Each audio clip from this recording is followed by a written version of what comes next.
Hola, hola, hola, hola. Hola chicos, ¿cómo están? Espero que estén muy bien. Qué bueno que estén conectados desde hace rato, los he visto ahí hablando. Eh, y eso me alegra mucho. Y qué bueno que hoy haya salido todo muy bien. Les pedimos disculpas por lo que sucedió ayer. Tuvimos problemas técnicos, como se dieron cuenta. Al final pudimos realizar una clase que se estará subiendo rápidamente. Eh, Pero pues de todas maneras les ofrecemos disculpas por haber pues tenido todos esos inconvenientes. La clase de química se va a recuperar, igual se van a ver todos los temas que están programados, no se va a perder ninguno. Recuerden también que vamos hasta el 13, bueno, más una semana más del 13 de agosto, entonces pues tampoco perdimos tiempo, tenemos muchas semanas todavía para pues poder realizar los temas, las clases y la preparación que se necesita para la prueba saber y para todas las pruebas en general de este tipo, ¿no? Bienvenidos una vez más desde donde nos ven, eh, qué tal les ha ido y, y mientras ustedes me responden, entonces pues yo les voy a decir que por favor nos den like a las clases, a los videos que ya hemos subido, a las transmisiones en vivo. Y muchos likes, eso nos sirve muchísimo para seguir haciendo estas clases y para que no solo ustedes, sino próximas generaciones, los próximos que vienen a presentar las pruebas, pues también tengan la posibilidad de tener estas clases. De Piedecuesta Santander, Karen, qué bueno. Antioquia, muy bonito Antioquia. Ibagué, Medellín. Eliana pregunta que cuántas clases se han tenido en lectura. Hemos tenido 3 clases. Llevamos 3 semanas de clase. Julián me pregunta que si no voy a ir al paro. No, yo no, ese es otro gremio. No soy del gremio ahorita de los maestros en paro.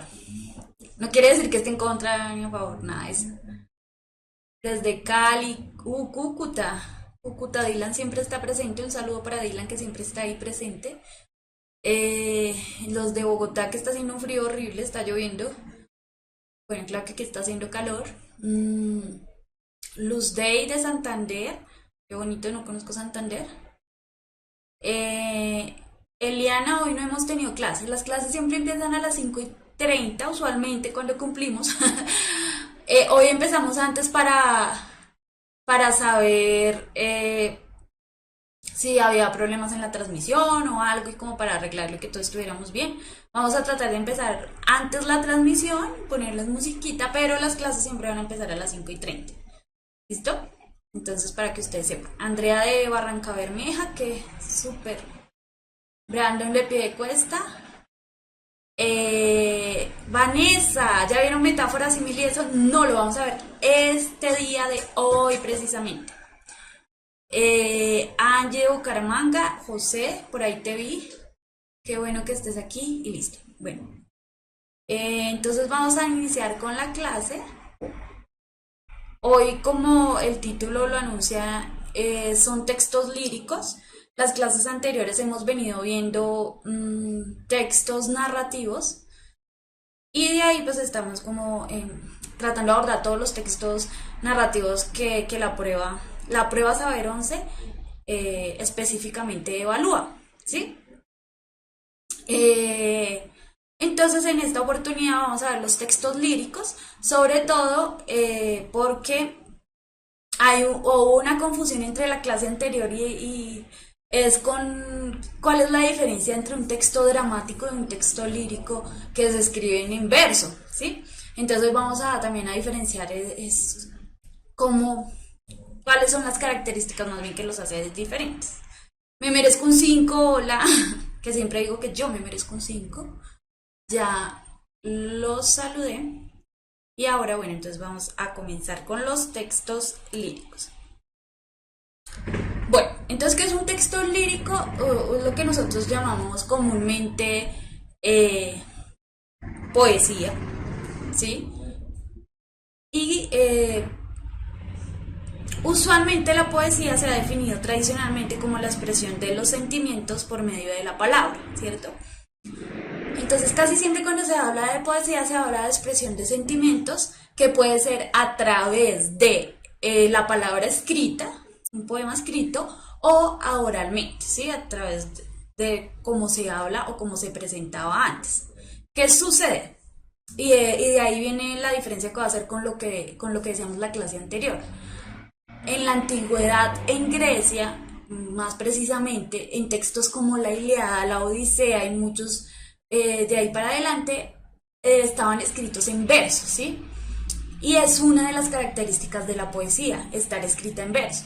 Pero lo que sucedía es que antes, en Grecia, pues casi todo estaba escrito en verso, ¿sí? Lo que los diferencia realmente un poema a un texto dramático es la estructura. Entonces, un poema pues no va a tener diálogo, no va a tener acotaciones como los tienen los textos dramáticos, así está escrita en verso. Y pues así se comunicaba antes en la antigüedad. De hecho, en la antigüedad no habían estas diferencias se fueron poniendo por el camino, ¿no? Cuando ya se fue elaborando más un poco la estructura, la teoría literaria y todo ese tipo de cosas, pues ya se fueron vinculando, pero al principio solo había pues como narración oral y ya, no había ninguna otra categoría, ¿sí? Entonces, digamos, textos como la Odisea, la Ilíada no son textos líricos a pesar de que están escritos en verso, son textos, son, digamos, épicos, en ese sentido porque celebran o, digamos, resaltan lo que hace un héroe, ¿sí?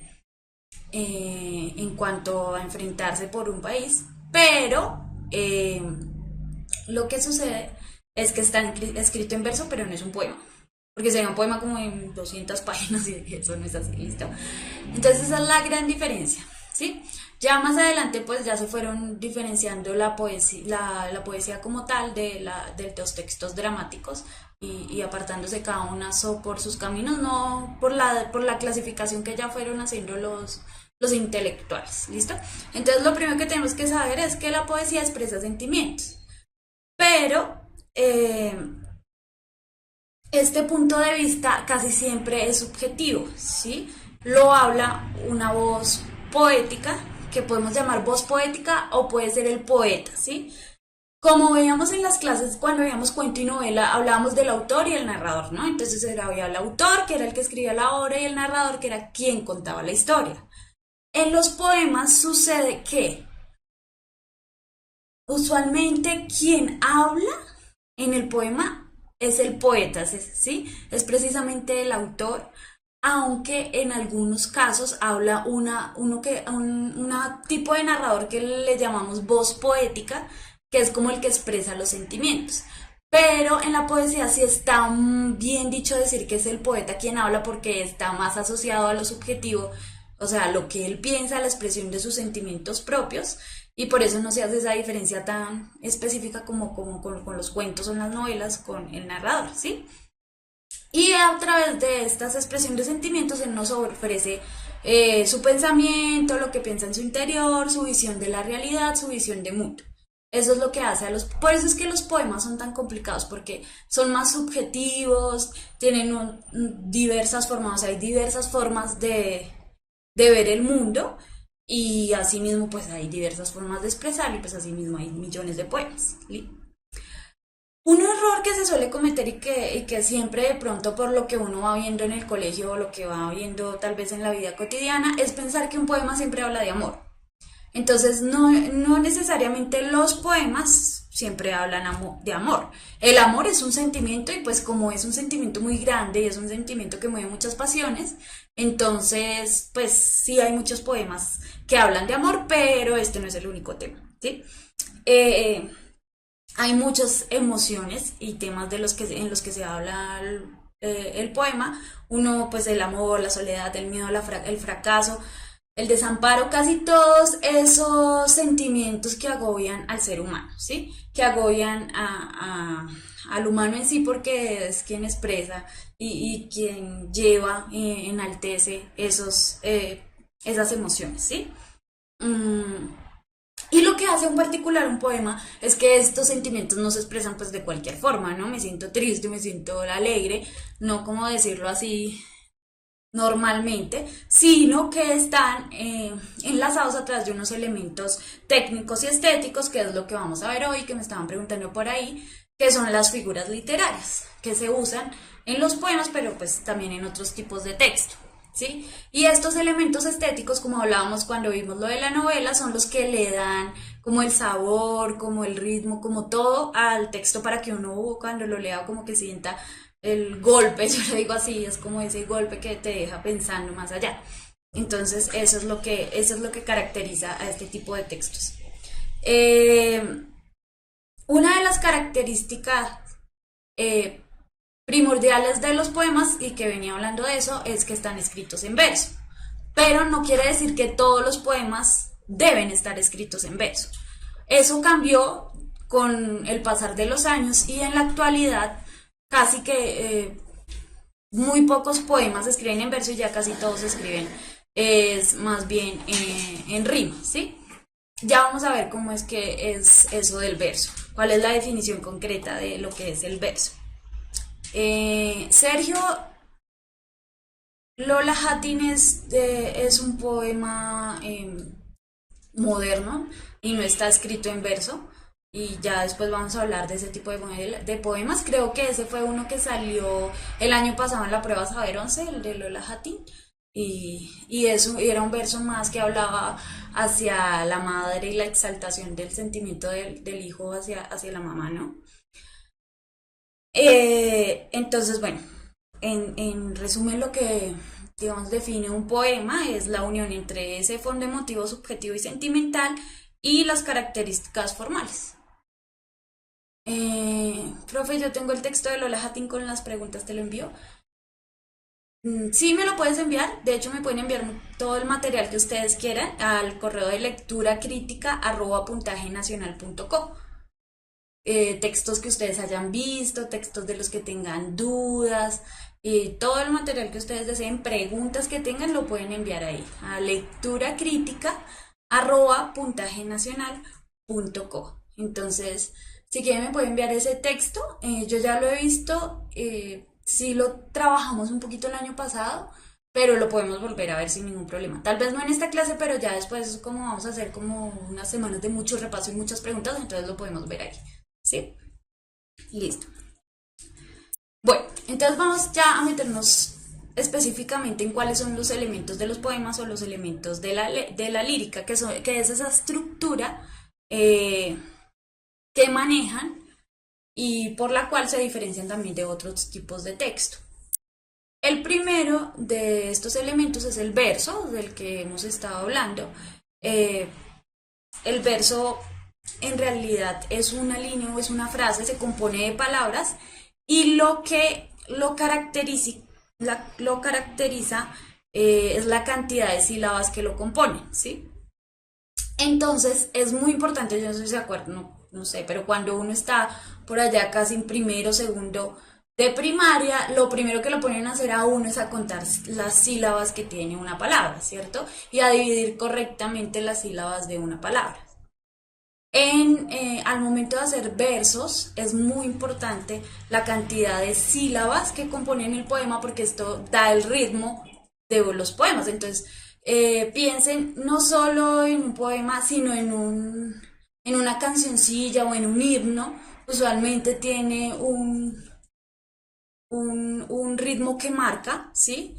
Que permite que le da como una musicalidad, así pues no tenga música compuesta en sí mismo. Digamos como Mambrú se fue a la guerra, qué dolor, qué pena, Mambrú se fue a la guerra. Todos esos elementos de palabras, así es lo que marcan el ritmo, ¿sí? Ahora, existen muchos tipos de versificación. No las vamos a ver en este momento, de hecho no son muy importantes para nosotros, ni los van a preguntar en la prueba Saber 11. Como dice Carol, hay versos alejandrinos, hay sonetos, hay de octavos, hay muchos elementos que es lo que se llama la métrica, como dice Sergio. Hay muchos, la combinación, pero no son importantes. Realmente aprenderlos no son importantes. Es solo como la cantidad de sílabas que debe llevar un verso para que suene de tal forma o de tal otra. Eso es lo que hace el verso. Y eso es lo que usualmente hacen los poemas al momento los poetas al momento de componer.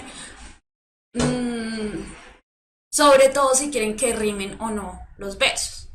Pero como ya les dije, puede haber poemas que rimen y poemas que no rimen. Así de sencillo. Por otro lado tenemos la prosa, que era lo que les decía, que son las líneas de palabras que no están sujetas a una medida concreta y no tienen rima. Es la más usada en la actualidad. Entonces, a comparación del verso, ahí no se cuentan las sílabas, nada, sino que simplemente se escribe la palabra prosa, o sea, lo prosa es como la narrativa en sí, se escribe y no tiene necesariamente que rimar, ¿sí? Y es la más usada y con la que uno usualmente más se encuentra en la actualidad. Ahora, dentro de eso está la estrofa. ¿Qué es la estrofa? Es un conjunto de versos cuya forma se repite a lo largo de un poema con características iguales, ¿sí? La estrofa se reconoce porque van separadas por espacio. Entonces es una agrupación de versos, ¿sí? Antes, en la antigüedad, las estrofas tenían que tener el mismo número de líneas. Entonces habían un poema con 4 estrofas de 4 líneas. Sí, eso lo hacía además no solo porque se viera bonito, sino porque el sonido también hacía que sonara mejor esa forma. En la época moderna no importa si las estrofas tienen el mismo número de versos. Ya ahorita les voy a mostrar un ejemplo y ya van a ver cómo es la distribución de los versos y de las estrofas. Entonces la estrofa está compuesta por versos. Así de sencillo. Dylan pregunta, ¿la prosa se utiliza para escribir una carta? Sí, la prosa básicamente es la forma escrita que no es verso, que no rima. Eso es la prosa. Entonces, pues, a menos que escribas una carta en verso, estás escribiendo en prosa. ¿Listo? Y lo siguiente es la rima, que es de la que estaban hablando por ahí. ¿Qué es la rima? Es la repetición de sonidos iguales o semejantes a partir de la última vocal acentuada de cada verso. Entonces, existen 2 tipos de rima concretamente. Una es la rima consonante, que es que se repiten las vocales y las consonantes al final de cada verso. Entonces, un ejemplo de esto dice, hacia toda tu hermosura, mi palabra se apresura.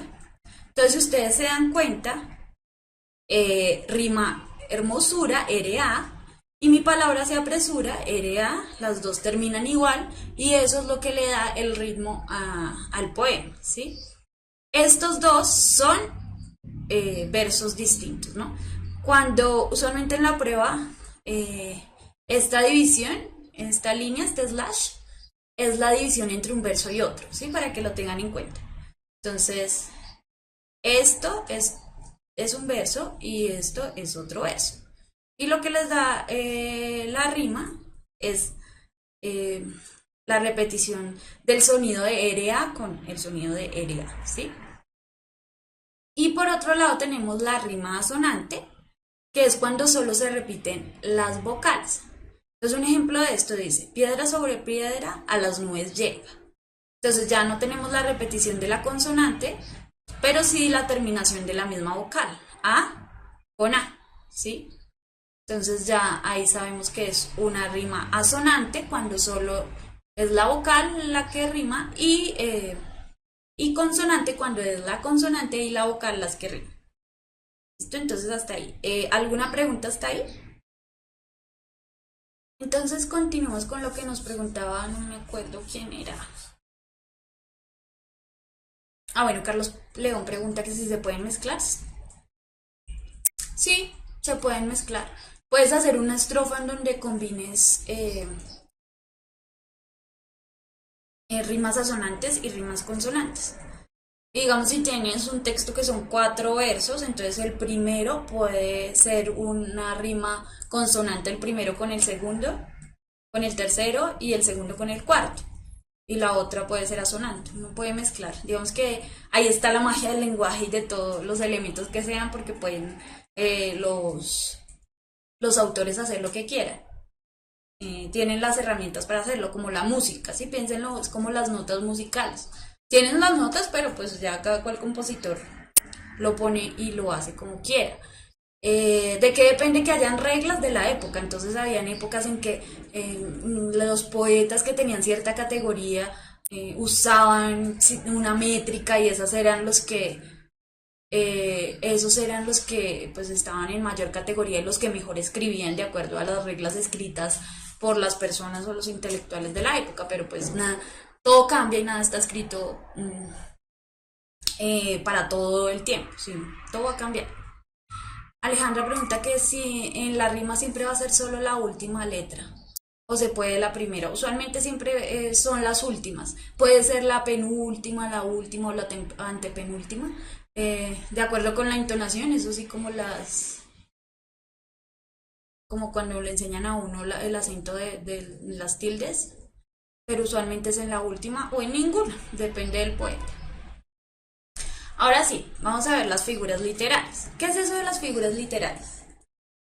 Eh, las figuras literarias son elementos estéticos o como de forma que usa la literatura en general para que los textos logren su objetivo y llegar a la emoción, al sentimiento que se quiere lograr. Las figuras literarias no son exclusivas de los poemas ni de los textos líricos. Ojo, ustedes pueden encontrar figuras literarias en cuentos, pueden encontrar figuras literarias en poemas, pueden encontrar figuras literarias incluso en textos argumentativos, ¿sí? En textos que no se consideran literarios, pero que se usan este tipo de herramientas porque son herramientas del lenguaje en sí. Entonces, cuando veamos textos argumentativos, vamos a ver que se utilizan algunas figuras literarias. Son muchísimas, ¿sí?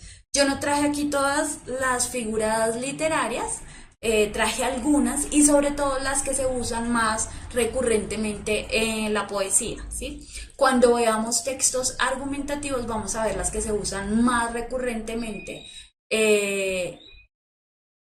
en textos argumentativos, ¿sí? Pero pues si de pronto quieren un poco profundizar en el tema, pues pueden buscarlas en internet o en los libros. Pues, yo siempre recomiendo mejor los libros. Siempre hay una clasificación ardua de figuras literarias, ¿listo?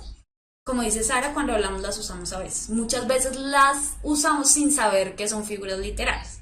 Como todo lo que pasa en el lenguaje en general, que yo les digo, y es que lo que pretende, digamos, este tipo de clases y lo que pretende la lectura crítica es hacernos conscientes del manejo de la lengua que nosotros hacemos, que hacemos casi como por instinto, pero que para presentar un tipo de prueba tenemos que ser conscientes porque esas son las preguntas. Como aprendemos este idioma desde chiquitos, pues casi que las usamos así, pero tenemos que ser conscientes de cuáles son y cómo se usan. Jaime, ¿las figuras literarias tienen la única función de hacer llamativo el poema o pueden tener otra función? No, no solo de hacer llamativo el poema, pueden tener muchas funciones. Una puede ser hacer llamativo el poema, hacerlo más estéticamente más bello, pero también pueden ser con el fin de convencerte, de hacer, de cuestionarte, ¿sí? Cuestionar al lector que está haciendo. Hay muchas funciones y esos son los propósitos que a veces quieren lograr el poeta y el poema en sí. Bueno, la primera que tenemos aquí es la hiperbatón, ¿sí? Y consiste en poner palabras o frases de manera que se cree una frase estructurada diferente pero con el mismo significado. Se utiliza para crear intriga, mira acá hay una función, y agregar más profundidad e interés a la estructura de la oración. Entonces, esto se usa mucho en poesía y a veces mucha gente dice, no, pero es que la poesía es muy confusa porque no dicen las cosas claras como se deberían decir y ya. Pero eso le quita toda la esencia a la forma en que está escrita y a llegar al lector, ¿sí? Entonces, digamos, acá tengo un ejemplo de Gustavo Adolfo Bécquer. Dice, volverán las oscuras golondrinas en tu balcón sus nidos a colgar. Entonces, volverán las oscuras golondrinas en tu balcón sus nidos a colgar, ¿sí? Cuando uno lee la frase así es más difícil de entenderla porque está casi que todo volteado al revés, la escritura usual de la frase. Debería decir las golondrinas oscuras volverán a colgar sus nidos en tu balcón. Suena, se entiende más de esta forma, pero a eso hace que se quite un poco la esencia y la intriga del poema, ¿sí? Como el sentimiento que quiere lograr, ¿sí? Entonces, eso sucede mucho en los poemas. Se suelen intercalar las frases se voltean algunos, los verbos se ponen al final en vez de al principio, todo con el fin de darle algún tipo de intriga o de crear un sentimiento o una emoción. Eso es lo que hace la hiperbatón, ¿sí? Voltea todo, los elementos, las palabras o las frases. La segunda es la hipérbole. ¿Qué hace la hipérbole? Exagera. Entonces consiste en exagerar la realidad de la historia con palabras y frases específicas para dar más énfasis o un efecto más notable de la historia haciendo hincapié en un punto específico. ¿Qué es hincapié? Como subrayando ese punto específico, ¿sí? Para que se haga más notorio. Entonces, uno usa hipérboles, pero a mí, así como la estoy usando ahorita. Entonces, cuando uno exagera algo para que el significado de lo que quiere decir sea mucho más evidente. Entonces, acá hay una forma en cómo se usa coloquialmente, como lo usamos nosotros hablando, y otra es ya más poéticamente. Entonces, el primer ejemplo es decir, eres más lento que un caracol y una tortuga juntos. Entonces, lo que quiere decir esa hipérbole es coger dos características de dos animales que eh, comúnmente son conocidos como lentos, sumarlos para decir que usted es sumamente lento. Si exageramos como para que quede evidentemente en la persona a la que le estamos hablando que es muy lento, ¿sí? Ahora, una forma en que se usa poéticamente es no hay extensión más grande que mi herida, ¿sí? Entonces él está exagerando el tamaño de la herida, pero todo eso con un fin diferente, ya no para decirle a alguien que es lento, sino para decirle el dolor, para mostrar y significar todo el dolor que está sintiendo por alguna herida, que puede ser una herida literal o una herida metafórica, que en este caso, como es un poema, pues vamos a pensar que es metafórica, que es literal y que es metafórico. Literal es que es al pie de la letra, o sea, tal cual como fue dicho. Entonces, literal es que la herida va de aquí a allá, en la piel, así una herida. Y metafórica es que es algo que duele y que es un dolor como si fuera una herida en el brazo, pero como hablar del alma, ¿sí? Entonces, cuidado con esas formas de apreciar. Ven que por aquí hay una pregunta. En el libro de Don Quijote, él habla en hipérbaton. A ver, puede que en algunos momentos sí. ¿Qué sucede con este tipo de textos como el Quijote o textos que están más atrás? Más atrás digo históricamente en la época. Que el lenguaje va cambiando, entonces las frases antes se decían de forma diferente, la estructura, el español que se habla en España no es el español que se habla en Colombia, el español que se habla en Colombia no es el español que se habla en Chile, o sea, la elaboración de las palabras no y de las frases no es igual, al igual que los significados, entonces eso hace que cambie el significado de una región a otra y también de un tiempo para otro, de una época a otra, entonces puede que para ahora suene como un hipérbaton, pero de pronto al momento de escribirlo no era así. Eh, la Biblia está en hipérbole, bueno, no es que siempre estemos en una sola figura literaria, ¿no? La Biblia usa elementos de la hipérbole, pero, pero no quiere decir que está escrita totalmente con ese recurso literario, solo usa algo. ¿Debajo la luna y las estrellas es una hipérbole? No. No, no es una dedicación de amor.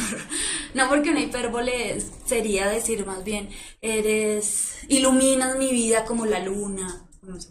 Ahí estás usando una hipérbole, ¿sí? Y también estás usando otro que vamos a ver que es un símil, que es comparar una cosa con otra. Entonces, aquí es más de exageración. Es como cuando dice, eh, una hipérbole también puede ser un ejemplo cuando uno le dices que tenía una sonrisa de oreja a oreja. Entonces, pues uno no cree que la gente tenía una sonrisa pues de acá a acá porque sería el Joker, sino que es una forma para decir que estaba muy feliz, que tenía una sonrisa muy amplia, ¿sí? Es una forma de exagerar. Eso es lo que hace la hipérbole. ¿Listo? Seguimos con otro que es muy eh, usado, casi que lo usamos no solo en la poesía, sino también en muchos momentos, pero está muy asociado a la poesía, que es la metáfora, ¿sí? Uy, Jaime me dice, tu mirada es más brillante que el sol en la mañana. Gracias, Jaime. No me interesa. Pero sí, es más brillante que el sol en la mañana. Entonces ahí también se está haciendo... Ay, no, Jaime, no canceles el mensaje. Se puede hacer una exageración y una comparación al mismo tiempo, ¿sí? Daniel, lo que dices es importante, hay que saberla comprender porque eso es lo difícil de la poesía, ¿sí? Que es como es metafórica, como no es literal totalmente, pues hay que saberse interpretar de la manera correcta.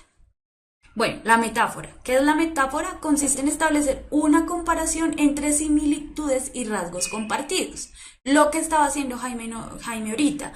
Entonces, un ejemplo de esto es, tus dientes son como las perlas de tu boca. ¿Sí? Tus dientes son como las perlas del mar. Bueno, no sé, algo así. Las perlas de tu boca, ¿qué quiere decir? Pues no, digamos que uno tiene que aprender a entender el sentido correcto. No quiere decir que los dientes sean redondos ni nada de eso, sino que lo que quiere decir es que son muy blancas, ¿sí? Demasiado blancas y brillantes. Y otro tipo de metáfora digamos, también la usamos comúnmente, es decir, en este caso, Enrique era un león en el campo de batalla. Entonces, ¿qué queremos decir? Enrique era un león. O era abeja. Nosotros decimos mucho eso, es que era más abeja, es que es bien abeja. Cuando decimos eso, queremos que se entienda que hay unos rasgos que uno atribuye a cierto animal, en este caso, para atribuírselos a la persona de la que está hablando. Entonces, cuando uno dice que es un león en el campo de batalla, pues está diciendo que era muy valiente, que era feroz, que tenía así la bravura para enfrentar esa batalla, ¿sí? ¿Qué sucede con lo de la abeja, que era más abeja? Entonces uno dice que era avispada, así como para usar otro. Entonces que era muy inteligente, que era muy hábil, que supo hacerla como tenía que hacerla. Eso es lo que uno quiere decir al usar ese tipo de metáforas. Eh, William hace una pregunta muy importante. ¿Cuál es la diferencia entre el símil y la metáfora? Entonces, bueno, ya vamos a ver el símil, pero te voy a responder de una vez. ¿Qué pasa? La metáfora compara entre rasgos que son similares. En cambio, el símil lo que hace es poner en relación dos elementos que al parecer no tienen nada que ver, pero que los une para compararlos, ¿sí? Entonces ya vamos a verlos en el símil para que entiendas muy bien cuál es la diferencia. ¿La metáfora se parece a la analogía? No, Carlos. Ya vamos a ver la analogía. La analogía es diferente. Aunque sí se parece un poquito, pero va hacia otro lado. Una metáfora podría ser, ella era fría como la noche, sí. Eso es una metáfora, sí. Aunque podríamos ponerlo, depende de la noche, ¿no?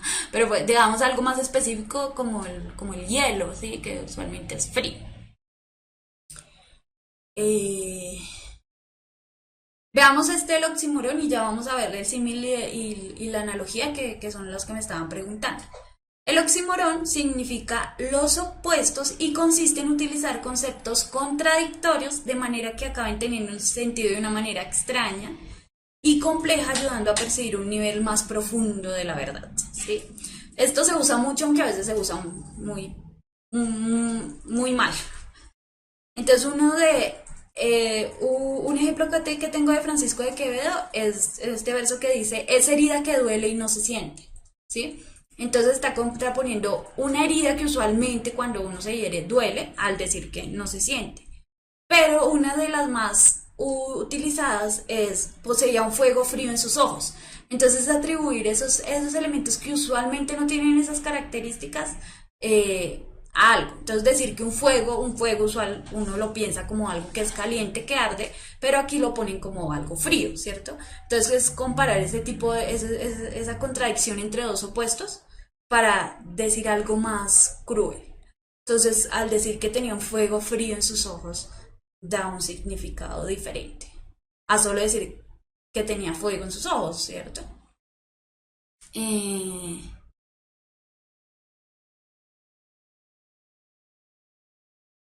a ver, Vanessa dice, y si digo sus piernas eran tan lentas como una tortuga, ¿es hipérbole o metáfora? Entonces, ahí estás usando una metáfora porque estás comparando. Si tú dijeras sus piernas, usted está tan lenta como una tortuga, ya estás usando la hipérbole, ¿sí? Porque no estás poniendo la comparación entre cómo. ¿Mm? ¿Sí entiendes?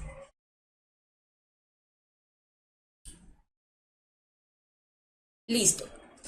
Aquí tenemos entonces el símil y la alegoría para solucionar las dudas que veo por ahí. Entonces, el símil consiste en comparar algo que tiene relación, es decir, eh, una relación explícita entre un término real y uno imaginario y suele estar precedidas por la palabra como cual que o se asemeja o que se asemeja a, ¿sí? Entonces, eh, las olas del mar al golpear el barco hacen que las gotas de agua brillen cual chispitas de diamantes, ¿sí? Sí, claro, la metáfora también usa el cómo, ¿no? Pero entonces, fíjense en la diferencia. Digamos esta palabra, este verso que dice, un árbol es como una casa para pájaros. Entonces lo que está haciendo es eh, atribuir las características de algo a otro que usualmente no las compartiría. Entonces un árbol es como una casa para los pájaros. Un árbol es a los pájaros como una casa a los humanos, ¿sí? Más o menos eso. Eh, Diferente sería, una metáfora sería, tu pelo es tan frondoso como una rama de un árbol. Esa sería la metáfora. Digamos, otro ejemplo de símil puede ser, a ver, eh, tus, tus ojos son azules como el extenso mar.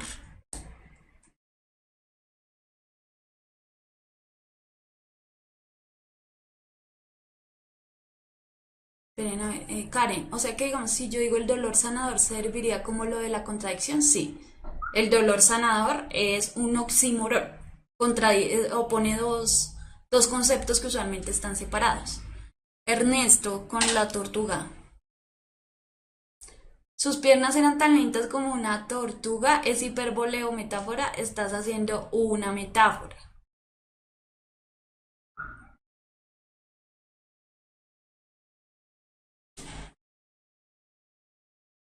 Tus ojos son tan claros como el agua. Es una metáfora.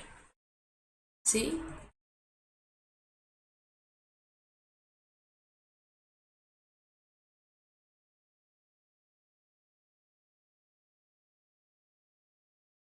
Tus ojos son como el extenso mar.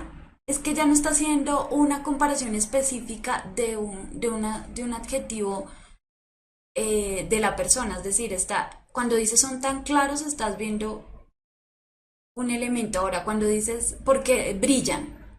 Ahora, cuando dices tus ojos son como el extenso mar, no es porque sus ojos sean grandes y largos ni nada, sino porque está tratando de poner una que son profundos y eso hace una comparación con algo que no es tan evidente como si lo es claros. No sé si entienden la diferencia. Es muy, muy, muy pequeña. Hay una línea muy pequeña entre lo que es un símil y una metáfora. Eh,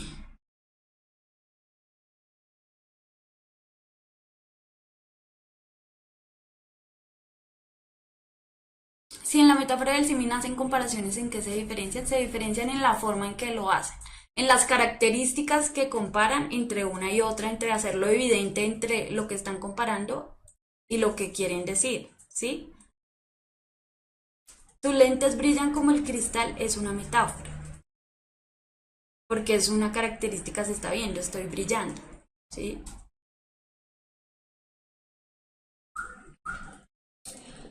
Voy a seguir. Dice, sinestesia. Otra figura literaria es la sinestesia. Consiste en la representación de la fusión de los sentidos mediante un vínculo muy fuerte. Entonces esto lo vemos mucho también por la vida en general y es coger características de los sentidos y combinarlas unas entre otras. Entonces, decir tus ojos me saben a miel. Entonces usualmente pues los ojos no saben, ¿sí? Pero de esa forma se hacen, no sé, se puede decir que son más dulces o que es una mirada dulce. Aquí dice verde chillón y sonidos tristes, ¿sí? También entonces asocian unas características a elementos como el sonido. Angie, ¿serviría como símil? ¿Era grande que parecía jirafa? No, eso sería una hipérbole porque está exagerando algo. Ahora, la alegoría, que también preguntaban por ahí. Es una forma simbólica cuyo significado como concepto se combina con la ayuda de un objeto o idea más corpórea utilizada como ejemplo. Por lo general sugiere un significado a través de ejemplos metafóricos. Entonces aquí era lo que alguien preguntaba, ¿una alegoría no es como una metáfora? Utiliza la metáfora para lograr algo más. Pero ¿en qué se diferencia la alegoría? Que la alegoría define conceptos que no son, como lo digo, como corpóreos, como el amor. El amor, cuando uno le dicen que es el amor no es este control, ¿sí? No es cuadrado y tiene botones, no se puede describir de cierta forma. El amor es un concepto que puede definirse de cualquier forma y para eso, para que sea un poquito más entendible, entonces lo que se hace es relacionarlo con algo. Entonces, digamos, el amor se relaciona con el corazón, ¿sí? Se hace una alegoría con el corazón porque eso le da un significado, ¿sí? Acá tengo un ejemplo, decía la justicia está representada, ¿sí? Entonces la justicia en sí, en la vida en general, no tiene ninguna representación, la justicia puede ser de cualquier manera, pero lo que se hace es representarla en algo para mostrar un significado. Entonces usualmente la justicia está representada por una mujer con los ojos vendados que sostiene una balanza, ¿sí? Eso es lo que hace la alegoría.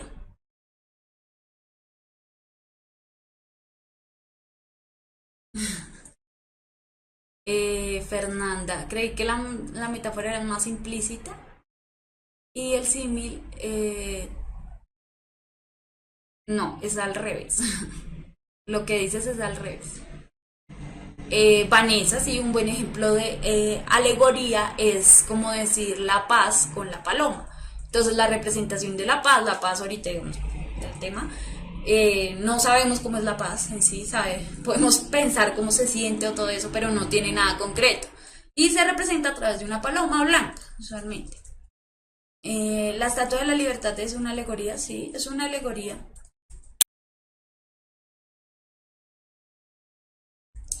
La alegoría podría ser como el amor de mi vida. Digamos que no porque concretamente no hay algo que represente el amor de la vida como una figura, es decir, el amor en general se representa con corazones y es común para todo el mundo. Digamos que cuando uno ve un corazón en el chat usamos mucho este tipo de cosas. Entonces cuando hablamos por WhatsApp y enviamos corazones, estamos haciendo una alegoría sobre lo que estamos sintiendo en este momento, ¿sí? Entonces, el corazón significa amor, los ojos levantados significan tal cosa, ¿sí? Algo que son sentimientos que eh, específicamente no tienen un cuerpo, pero que se pueden plasmar en una figura como para expresarlos. Exactamente, Napo, muy bien. La alegoría es describir un concepto abstracto con una metáfora. Eso es lo que es la alegoría. Sí, como una representación gráfica que estamos tratando de definir eh, a partir de un concepto que pues nadie nunca ha visto, nadie sabe cómo es. Y por lo general es común a todos porque todos lo entendemos, ¿sí? Si yo de repente le digo a alguien, te amo y le envío un lápiz, pues no va a entender nada porque el lápiz no está relacionado con lo que significa el amor. Tiene nada que ver, ¿cierto? Pero si uno escribe estoy estudiando muy juicioso y pone un lápiz, pues ya tiene una representación más, eh, como que se relaciona más lógica. Sí, como tratar de hacer algo gráfico y visible a través de una metáfora. Eso es lo que sucede en la alegoría. Es como que sucede con los logos en la publicidad, sí. A veces eso es lo que ellos tratan de hacer. Lo hacen en algunas marcas como Da Vivienda con la casita. Sí, pero pues bueno, eso va más allá un poco de la alegoría porque el concepto no es tan abstracto. Eh, Karen dice, no creo que la alegoría sea siempre algo visible. No. Pero lo que trata de hacer la alegoría es ponerlo como un objeto que se pueda imaginar, ¿sí me entiendes? No que sea visible, sino que tenga forma de algo. Que sea un imaginario común para todos, como el corazón, ¿sí? Bueno. Yo sé que las figuras literarias son complicadísimas de entender y uno tiene que estar leyendo y viendo y volviendo y eso para poder entenderlas, pero entonces, pues aunque sea, no tenemos un acercamiento. Listo. Y vamos entonces a ver los tipos de textos líricos que existen. Entonces hay una clasificación de textos líricos eh, para pues de acuerdo a la forma y la estructura, como hay una clasificación de textos dramáticos que vimos la clase pasada. Me quedé pensando fue porque Steven me envió dos punticos con una B, lo que si uno no entiende pues no significa nada, es un mamarracho, pero si uno tiene una relación como está tratando de enviar que un beso es eso, ese tipo de, ¿sí ven los símbolos que usamos para comunicarnos? Ya, ya vamos a dar descansito, veamos estos tipos de textos líricos y ya descansamos. Entonces, el tipo de texto lírico, el primer texto lírico es la oda. Fue considerada la máxima expresión lírica en los tiempos antiguos por su composición, entonces está más relacionada con la antigüedad. Este tipo de poesía responde a un modo de alabanza, de exaltación, es una forma de canto donde fluye la pasión por parte de la voz poética, quien expresa sus sentimientos por medio de loas y de las palabras admirativas y las dirige hacia una persona, objeto o cosas. ¿Listo? Ah, ese es Pac-Man, vean, ¿sí? Yo estoy toda descontextualizada y quien no conoce, entonces interpreta como se le da, como cree, ¿no? Entonces, ¿qué hace una oda? Exalta una persona, un objeto, cualquier cosa, ¿sí? Puede exaltar lo que sea. Usualmente en la antigüedad la oda se usaba para exaltar reyes, emperadores, cuando ya hubo elementos religiosos, se exaltan muchas cosas. Loas son como esos versos para exaltar, eso es un concepto nada más antiguo. Eh, Se usaba en la antigüedad, pero también ahorita, en la actualidad, algunos poemas la usan, pero pues puede ser de otra manera, ¿sí? Digamos, acá les traigo un texto de Pablo Neruda, que no es antiguo, ¿no? Pablo Neruda es más bien, moderno, contemporáneo, y entonces él hace una oda a la cebolla. Él le hace una oda a la cebolla, ¿cierto? Entonces, aquí vemos que no necesariamente tiene que ser la gran figura. Antes sucedía así, pero ahora ha cambiado la cosa y tú le puedes hacer una oda a la cebolla. Dice, cebolla luminosa, redoma, pétalo a pétalo se formó tu hermosura, escamas de cristal te acrecentaron y en el secreto de la tierra oscura se redondeó tu vientre de rocío. Entonces, este escrito en verso tiene solo dos versos, sí, está escrito en verso, miren, si ustedes se dan cuenta tiene rima hermosura y oscura, ¿cierto? Y aquí tiene rima A y A, de asonante, ¿cierto? Entonces, asonante porque es solo la vocal, y aquí tiene rima consonante porque tiene ura y ura. Qué pena, chicos. Entonces, como ven, la oda se puede hacer a cualquier cosa ahora en la actualidad. La loa es exaltar algo, sí.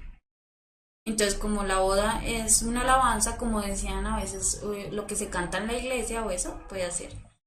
Eh, Listo. Otro tipo de texto lírico es la égloga. Es una composición poética típica de los segmentos pastoriles, donde se hace una caracterización a la naturaleza y se idealiza. Entonces la característica principal de la égloga es que lo hacen personajes que usualmente están en la naturaleza y se idealiza esta naturaleza. Y se relaciona con expresiones de acontecimientos referidos al amor. Entonces puede que se incluyan algunos personajes y dramas. Digamos que la égloga surgió sobre todo en una época en donde estaban los pastores, ¿no? Entonces los pastores se iban a cuidar a sus ovejas, estaban mucho tiempo lejos de su familia y creaban momentos, versos o de su amada y escribían acerca de todo lo que sentían o les sucedía.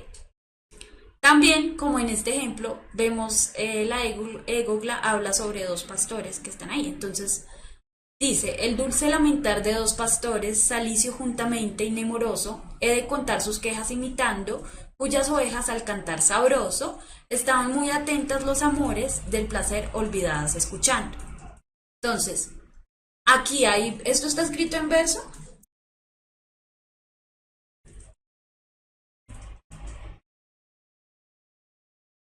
¿Y qué tipo de rima tiene?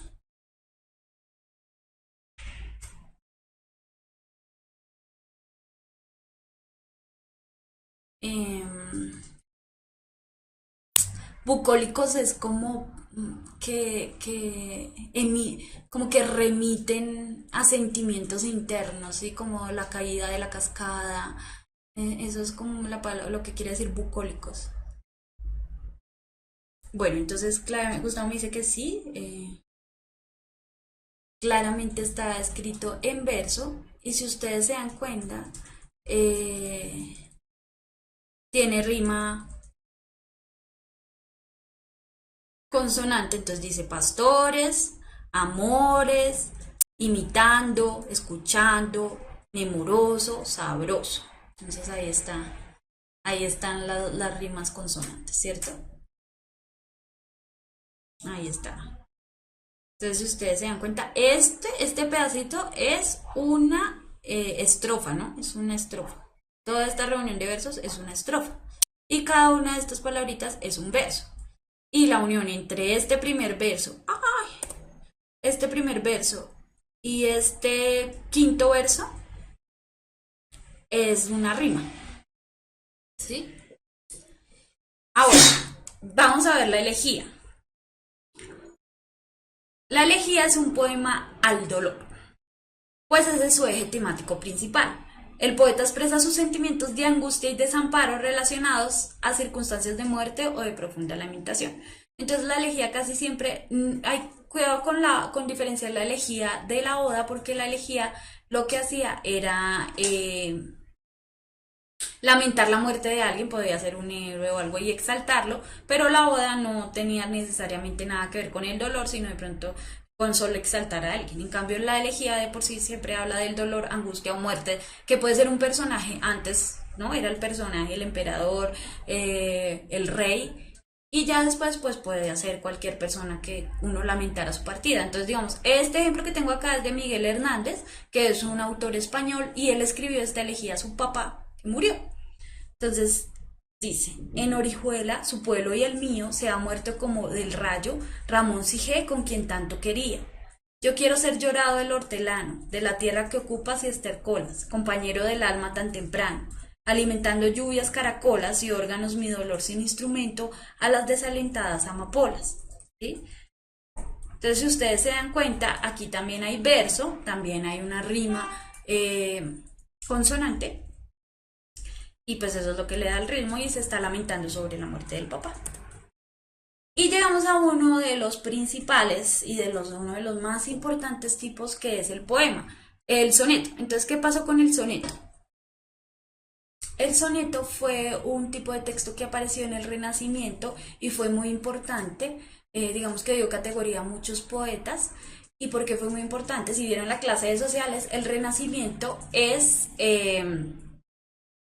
lo que sucedió en el Renacimiento fue que trajeron muchas cosas de Grecia, o sea, muchos tipos de pensamiento de Grecia, y usaron ese tipo de tal vez teorías y de formas de pensar que usaban los griegos en el Renacimiento. Entonces el soneto nació en el Renacimiento. ¿Y qué sucede con el soneto? El soneto sí está supremamente estructurado, o sea, tiene una forma específica y de ahí no se sale, y los poetas no se podían salir de eso. Entonces, el soneto es un tipo de poema que está compuesto por 14 versos en decasílabos. ¿Qué quiere decir en decasílabos? Que tenían 11 sílabas, cada uno de todos estos versos tiene 11 sílabas específicamente, y donde existe rima consonante. Estos versos están divididos en 2 cuartetos y 2 tercetos. ¿Qué son cuartetos y tercetos? Formas de estrofas. Entonces tienen un cuarteto es que tiene 4 versos y un terceto es que tiene 3 versos. Entonces, si ustedes se dan cuenta, este tiene 4, este tiene 4, este tiene 3 y este tiene 3. Al soneto se le considera como la forma poética más cercana a la perfección por su maravillosa armonía y estructura. Entonces, ustedes se dan cuenta, un soneto siempre es muy preciso, está muy estructurado, tiene la forma que debe tener, suena como debe sonar y es como bien formadito. Vamos a leer esto y ya nos vamos a descanso. Entonces dice, soneto, el autor Lope de Vega. Un soneto me manda a ser violante, que en mi vida me he visto en tanto aprieto. 14 versos dicen que es soneto, burla burlando van los 3 delante. Yo pensé que no hallara consonante, y estoy a la mitad en otro cuarteto. Mas si me veo en el primer terceto, no hay cosa en los cuartetos que me espante. Por el primer terceto voy entrando, y parece que entré con pie derecho, pues fin con este verso le voy dando. Ya estoy en el segundo y aún sospecho que voy los 13 versos acabando. Contad si son 14, ya está hecho. Entonces este es un soneto que hizo Lope de Vega al soneto, o sea, un soneto para hablar del soneto y contar y contar todos los elementos y todo el trabajo que tiene hacer un soneto. ¿Cómo así 11 sílabas? Pues porque un soneto, acuérdense de las sílabas, los golpes que tiene una palabra de sonido. Eso es lo que cuenta como las sílabas, en decasílabos. Y listo. Bueno, les voy a dejar esa reflexión ahí que les quería hacer, y es que lo complicado de entender un poema es todos estos elementos que lo recrean, toda la emoción, la subjetividad y todas las formalidades que tienen que hacerse para entender el poema es lo que los hace completo, y por eso es tan difícil de entender, pero también por eso es que son tan bellos. Entonces, ya después de esto, vamos a descanso. 5 minutos de descanso y volvemos ya a practicar directamente con preguntas a ver los poemas. ¿Listo? Entonces, si tienen alguna pregunta, vayan a la escribir en el chat y la respondemos ahorita. ¿Listo? Entonces, 5 minutos de descanso.